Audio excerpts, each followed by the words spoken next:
ফিরতেই হবে একদিন, কিন্তু সেদিন হয়তো সাফা থাকতো না, কোডি থাকতো না, সেদিন হয়তো যৌবনের ক্ষমতা থাকবে না, সেদিন হয়তো শারীরিক সক্ষমতা থাকবে না, সেদিন হয়তো আখিরাত থাকবে না, সেদিন হয়তো কবর থাকবে না, সেদিন আর শরীরের সক্ষমতা থাকবে না, হারবালও শুধু আর ধরবে না, হারবালও শুধু আর ধরতে না। তেন আমরা জানি বাইরের এই চুলের মাস্তানি আর এই প্যান্টের তাফালি,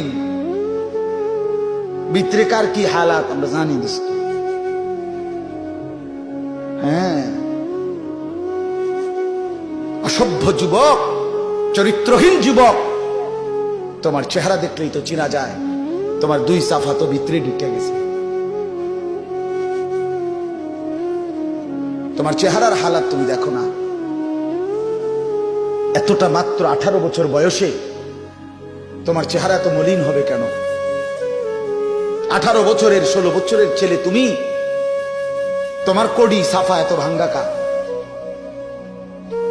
তোমার কা ফ্যান্ট ফিরে যায়, তুমি কা ফ্যান্ট টান দাও কেন? ঘটনাটা কি? তোমার চেহারাটা এত মলিন কেন? কারণ একটাই, গুনাহ তোমার অন্ধকার করে দিয়েছে। কসম খুদার বাপ, গুনাহ তোমার অন্ধকার করে দিয়েছে। গুনার প্রথম ক্ষতি, প্রত্যেক পাপের, নাফরমানির, অশ্লীলতার, বেহায়াপনার একেবারে প্রথম এফেক্ট সাওয়াদুন ফিল ওয়াজহ, চেহারাটা কালো করে ফেলে, চেহারা কালো হয়ে যায়। নেককারের প্রথম লাভ, ইবাদতের প্রথম লাভ, তার চেহারাটা খোদার কসম দিয়াউন ফিল ওয়াজহ, চেহারাটা আলোকিত হয়। নবীজি বলছেন, মান কাসুরা সালাতুহু হাসুনা ওয়াজহু, যার নামাজ বেশি তার চেহারার সৌন্দর্যও বেশি, চেহারার সৌন্দর্য বেশি।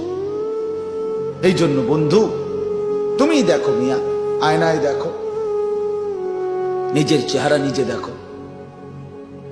মাদ্রাসার বাচ্চা যারা আল্লাহর কোরআন পড়ে, রাসূলুল্লাহর হাদিস পড়ে, 5 ওয়াক্ত নামাজ পড়ে, তাদের ছবি, আর তোমরা যারা 1 ওয়াক্ত নামাজ পড়ো না, জঙ্গলি জানোয়ারের মতো তোমাদের যাদের চুল, তোমরা যাদের কপালে কোনো সেজদা নাই, সারাদিন মোবাইল টিপো, এই তঙ্গ ছবি আর একটা তালিবে ইলমের ছবি, দুইটা ছবি একসাথে তুমি পোস্ট দাও, মোবাইলে দাও, ফেসবুকে দাও, দিয়া বলো যে পৃথিবীবাসী জানান আপনার বিবেকে আপনার কাছে কাকে উত্তম, ভদ্র, শান্ত, কাকে সুন্দর মনে হয়। আমি চ্যালেঞ্জ করলাম, যদি তালিবে ইলমের পক্ষে বেশি ভোট না আসে, তুমি আমার যেই বিচার করো আমি ওই বিচার মানি।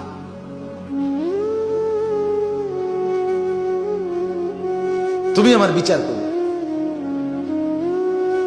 এই বিশ্রী চুল সুন্দর না ভাইয়া, এই দুর্গন্ধওয়ালা প্যান্ট যেটা পেশাব করে পানি নাও না, এটা ভদ্রতা না।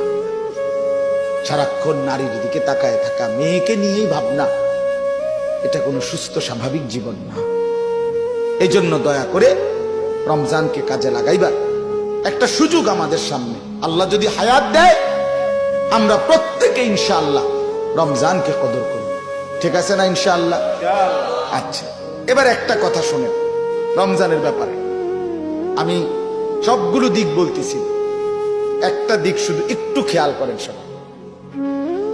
আমাদের প্রিয় নবী সাল্লাল্লাহু আলাইহি ওয়াসাল্লাম রমজানটাকে কিভাবে তুলে ধরছেন উম্মতের সামনে।